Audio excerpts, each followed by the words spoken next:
Channel بات کرتا ہے اٹھا کے منہ بھی شاہوں سے، جہاں کو باخبر کرتا ہے یہ مفلس کی آہوں سے۔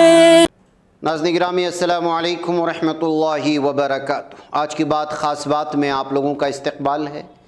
ناظرین گرامی میں انصار عزیز ندوی اس وقت دنیا بھر سے آئی ہوئی کچھ اہم ترین خبروں کی تفصیلات لے کر کے حاضر ہوا ہوں۔ تفصیلات میں جانے سے پہلے میں آپ لوگوں کو اطلاع کر دوں کہ آج کے دونوں پرائم ٹائم شائع ہو چکے ہیں، جس میں اہم ترین خبروں پر تبصرہ ہوا ہے۔ جن احباب نے نہیں دیکھا جائیں دیکھیں، دوسروں تک پھیلانے کی کوشش کریں، لنک کو شیئر کریں۔ ادارے کی مضبوطی ناظرین گرامی آپ لوگوں کی مضبوطی ہے، اور آپ جانتے ہیں کہ کرنا کیا ہے، اور مشترکہ قربانی کا اعلان بھی ہو چکا ہے۔ جو احباب چاہتے ہیں کہ غریب بستیوں میں گوشت پہنچے، ضرور اس میں جو حصہ لیں اور واٹس اپ کریں، تفصیلات مل جائیں گے۔ آئیے ناظرین گرامی، پہلی خبر بنگلورو سے۔ آپ لوگ جانتے ہیں کہ شہر بنگلور میں جو ایک عیدگاہ ہے اس پر متعصب لوگوں کی نظریں پڑ گئی تھیں۔ پھر اس کے بعد جو ہے بلدیہ اور وقف بورڈ کرناٹکا آمنے سامنے آ چکا تھا، چامراج نگر میں جو مشہور عیدگاہ ہے۔ اب 2 دن پہلے اس سلسلے میں یہاں کے بلدیہ کے کمشنر نے صاف اور واضح کر دیا کہ اس پر جو ہے بلدیہ کا کوئی حق نہیں ہے، اس لیے کہ اس کے پاس اس کے کوئی ریکارڈز بھی نہیں ہیں۔ جو کچھ بھی ریکارڈز ہیں، اس سے پہلے سپریم کورٹ کا آرڈر بھی تھا اس سلسلے میں کہ یہ زمین وقف بورڈ کی ہے، لیکن متعصب شرپسند ہندوتوا لوگوں کی جانب سے اس زمین کو بھی ہڑپنے کی کوششیں ہوئیں، لیکن وہ ناکام رہے، اور بلدیہ کمشنر کی جانب سے جو اس طرح کا فیصلہ سنانے کے بعد ان کی مخالف بھی ہو گئے تھے۔ کنڑا میڈیا میں یہ سارا تماشا آپ نے دیکھا ہوگا۔ اس سلسلے میں شہر بنگلور کے مشہور و معروف سماجی کارکن جناب عالم پاشا صاحب، جو مختلف موضوعات پر گفتگو کرتے ہیں، بالخصوص شہر کرناٹک سے وابستہ، اور اس سلسلے میں جو ہے اکثر قانونی کارروائی کرنے کے لیے جانے پہچانے جاتے ہیں، اور میڈیا میں ہر موضوع پر جو ہے الگ الگ پیمانے پر اس کی تفصیلات رکھنے کی کوشش کرتے ہیں۔ اسی سلسلے میں انہوں نے ایک پریس کانفرنس میں عیدگاہ میدان کے سلسلے میں تفصیلی گفتگو کرنے کی کوشش کی ہے کہ یہ زمین کہاں سے ملی، کس طرح ملی، اور سپریم کورٹ تک ایک معاملہ کیسے پہنچا، اس کا فیصلہ کیا آیا، اب ہم لوگوں کی ذمہ داری کیا ہونی چاہیے، اس سے پہلے کیا کوتاہیاں ہوں گی، تمام چیزوں کو جو ہے وہ سمجھانے کی کوشش کی ہے۔ ویڈیو ان کی گفتگو کی لمبی ہے، اس وجہ سے ہم اپنے جو الگ سیدھی بات ٹی وی کا ایک اور چینل ہے اس میں جو ہے بالخصوص مقامی خبریں جہاں پر شائع ہوتی ہیں وہاں پر اس پوری ویڈیو کو ہم نے اپلوڈ کر لیا ہے، اس کی لنک بھی ہمارے نیچے ڈسکرپشن میں دی گئی ہے، آپ لوگ جا کر کے وہاں پر دیکھیں۔ آئیے ناظرین گرامی اب اگلی خبر کی جانب بڑھتے ہیں۔ بہار میں اردو کو دوسری سرکاری زبان کا درجہ حاصل ہے، لیکن اردو کے ساتھ حکومت کا رویہ بے حد افسوسناک ہے۔ ایم نے پٹنہ میں ایک پریس کانفرنس کر کے اردو کے سلسلے میں حکومت کو کٹہگرے میں کھڑا کر دیا ہے۔ ایم نے میڈیا کے سامنے اپنے موقف کو رکھتے ہوئے کہا کہ وہ کن کن مدعوں کو اسمبلی کے اجلاس میں حکومت کے سامنے رکھے گی۔ ایم کے ایم ایل اے و ریاستی صدر اختر الایمان نے کہا ہے کہ حکومت اردو کے جائز حقوق کو بھی دینا نہیں چاہتی۔ اختر الایمان کے مطابق اردو کے مسئلے کو حل کرانے کی مانگ ایک عرصے سے کی جا رہی ہے، لیکن اس تعلق سے اب تک کچھ بھی نہیں کیا گیا ہے۔ ناظرین گرامی، ادھر علی گڑھ پولیس لائن میں تعینات سپاہی نے آگرہ میں رہنے والی لڑکی سے فیس بک پر دوستی کے بعد پیار کا اظہار کیا، شادی کا وعدہ کرنے لگا۔ الزام ہے کہ 5 سال تک لڑکی کو دھوکے میں رکھا، شادی کا کہنے پر ٹال مٹول کرنے لگا، 1 مہینے پہلے دوسری لڑکی سے شادی کر لی۔ اس کی جانکاری ملنے پر متاثرہ کی شکایت پر تھانہ جگدیش پورہ میں دھوکہ دہی سمیت دیگر دفعات کے تحت اس وقت کیس درج کر لیا گیا ہے۔ یعنی کہ فیس بک پر پیار میں پھنسایا، 5 سال تک لڑکی کو دھوکہ دیتا رہا، اس کا استعمال بھی کرتا رہا، اور پھر اس کے بعد جو ہے راز کھلنے پر کیس درج کر دیا گیا ہے۔ بہرکیف ناظرین گرامی، اس معاملے میں اس وقت پولیس نے معاملہ درج کر کے تحقیق کرنے کی بات کی ہے۔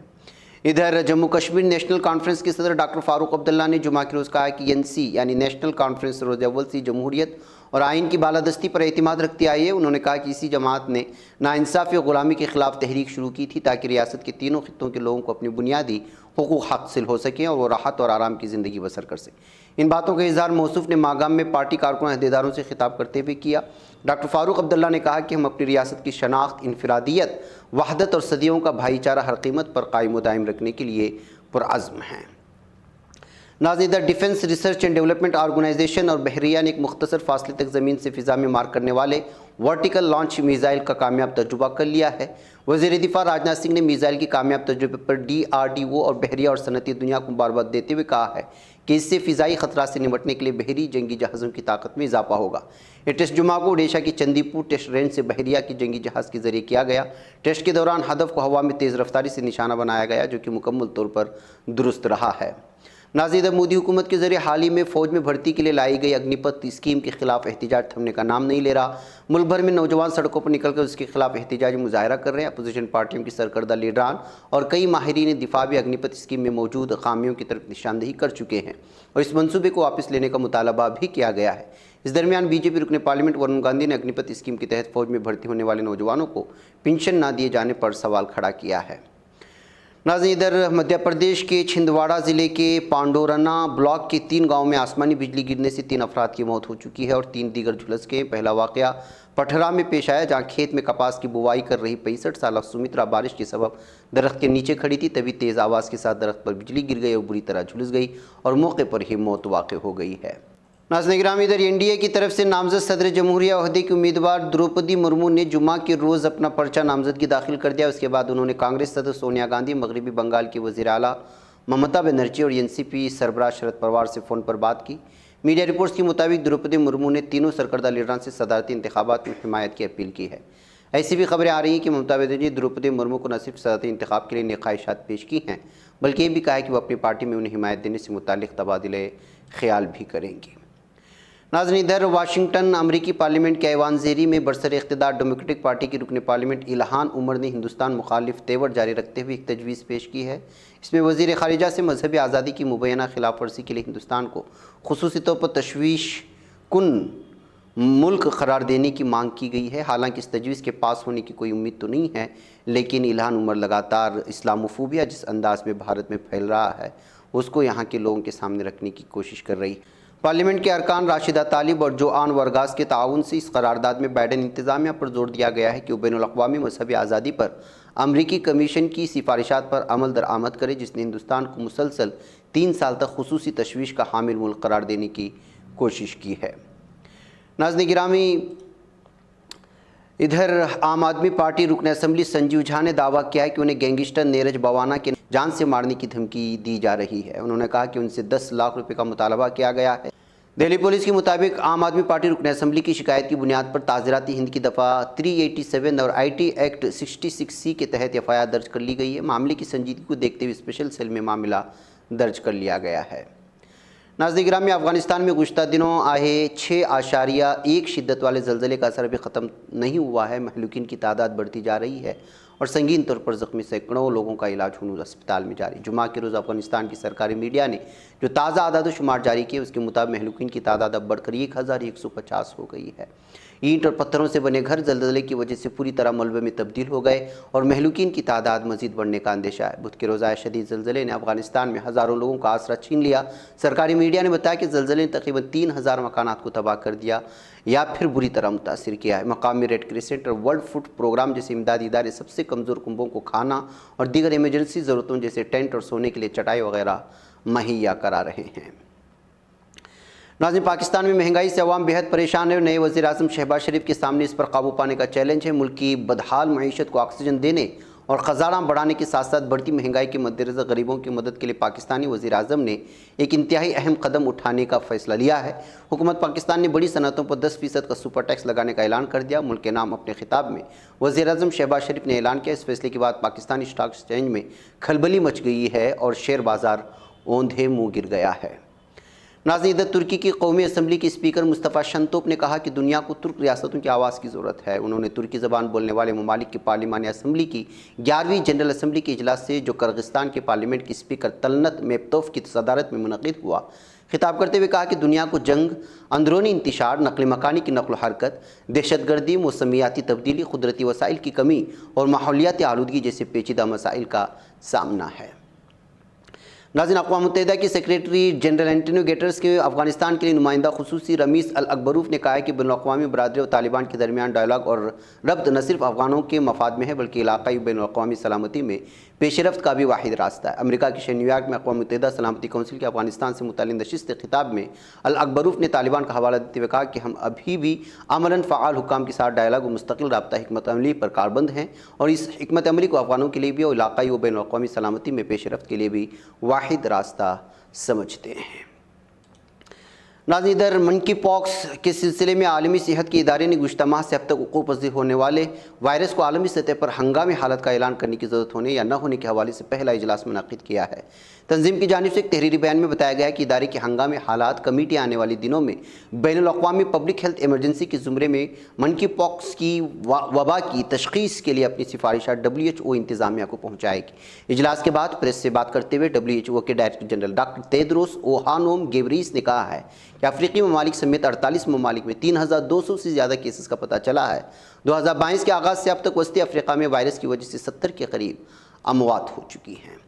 ناظرین، ایران نے بعض جوہری سائنسدانوں کی ہلاکت پر چلائے گئے مقدمے کے تحت امریکہ کو $4.3 ارب ہرجانے کی ادائیگی کا پابند بنایا ہے۔ ایرانی طلبہ کے خبر رساں ایجنسی کے مطابق قتل ہونے والی ایرانی جوہری ماہرین کے ورثاء کی جانب سے امریکہ کے خلاف مقدمے سے متعلق تفصیلات فراہم کی گئی۔ بتایا گیا کہ تہران کی ایک عدالت اس مقدمے کے تحت اسرائیل کی جانب سے ایرانی ماہرین کے قتل کے جرم کو عالمی خلاف ورزیاں قرار دینے کے بجائے ان کی سرپرستی کرنے کی پاداش میں امریکی انتظامیہ اس کے بعض اداروں کو $4.3 ارب کے ہرجانے کا پابند بنایا ہے۔ ناظرین، لیبیا میں عبدالحمید دیبی کی سربراہی میں قائم قومی اتحاد کی حکومت کے لیے 18 ماہ کی وضع کردہ میعاد ختم ہو گئی ہے۔ اطلاعات کے مطابق گزشتہ چند دنوں سے دارالحکومت طرابلس میں اضافی سرکاری دستے تعینات کیے گئے ہیں۔ مسلح گاڑیاں کثرت سے نظر آ رہی ہیں۔ مبصرین اسے حکومت اقتدار سونپنے سے انکاری ہے کے طور پر لے رہے ہیں۔ قومی یکجہتی حکومت کی گزشتہ بیان میں کہا گیا تھا کہ کھلے عام آئینی، صدارتی اور پارلیمانی انتخابات کے انعقاد سے ملک میں سیاسی بحران پایا جا سکتا ہے۔ ناظرین، جاپان میں تقریباً 4,60,000 شہریوں کے بینک اکاؤنٹ نمبروں سمیت شخصی ڈیٹا کی فلیش ڈسک گم ہو گئی ہے۔ صوبہ ہویوگو کی آماگاساکی بلدیہ میں مالی مدد کی تقسیم میں معاونت کرنے والی فرم کے ملازم کا بیگ کھو گیا۔ بیگ میں آماگاساکی میں رجسٹر اور ریسیڈنس پرمٹ کے مالک 4,60,000 شہریوں کے نام، ایڈریس، تاریخ پیدائش اور بینک اکاؤنٹ نمبر سمیت دیگر شخصی معلومات کی فلیش ڈسک بھی موجود تھی۔ اگرچہ ڈیٹا لیک ہونے سے متعلق تاحال کوئی اطلاعات موصول نہیں ہوئی، تاہم بلدیہ نے جاری کردہ بیان میں کہا کہ مذکورہ الیکٹرانک ڈیٹا لیک ہونے کی صورت میں ہم مکمل سیکورٹی فراہم کریں گے، شخصی ڈیٹا کے تحفظ کے بارے میں عوامی شعور میں اضافہ کریں گے اور دوبارہ سے اپنے شہریوں کا اعتماد حاصل کرنے کی کوشش کریں گے۔ ناظرین، ترکی کے نائب صدر فواد اوکتائے نے کہا ہے کہ بحر ایجین جزائر کو فوری طور پر غیر مسلح نہ کیا گیا تو ہم بین الاقوامی قانون اور سمجھوتوں کے دائرہ کار میں جزائر کی حیثیت پر سوال اٹھائیں گے۔ فواد اوکتائے نے کل شمالی قبرص ترک جمہوریہ کا سرکاری دورہ کیا۔ صدر ایرسین تاتار کے ساتھ دو طرفہ ملاقات کے بعد انہوں نے مشترکہ پریس کانفرنس میں شرکت کی۔ پریس کانفرنس سے خطاب میں اوکتائے نے کہا کہ شمالی قبرصی ترک جمہوریہ کا ایک مستحکم ماحول میں اور اپنے تمام اداروں تنظیموں سے حاصل کردہ تقویت کے ساتھ ترقی کرنا ہمارے نزدیک نہایت اہمیت کا حامل ہے۔ قبرصی ترک 1531 سے جزیرے کا حقیقی عنصر ہے اور ہم جزیرے میں ان کی خود مختاری کی تقویت کے ساتھ مکمل تعاون کرتے ہیں۔ ناظرین گرامی، آج کی بات خاص بات میں بس اتنا ہی۔ انشاءاللہ پھر آپ لوگوں سے ملاقات ہوگی۔ مجھے اجازت دیں۔ السلام علیکم ورحمۃ اللہ وبرکاتہ۔ یہ چینل حق نگر بن کر کچل دیتا ہے فتنوں کو، اگر گندی ہو پالیسی تو مرتے دیکھ کتنوں کو، اسی بازار میں بکتے ہوئے دیکھا ہے سپنوں کو، سبھی یکساں ہے یہ پیغام دو غیروں کو اپنوں کو، وطن اہل وطن کا ہے گلے بے خار، سیدھی بات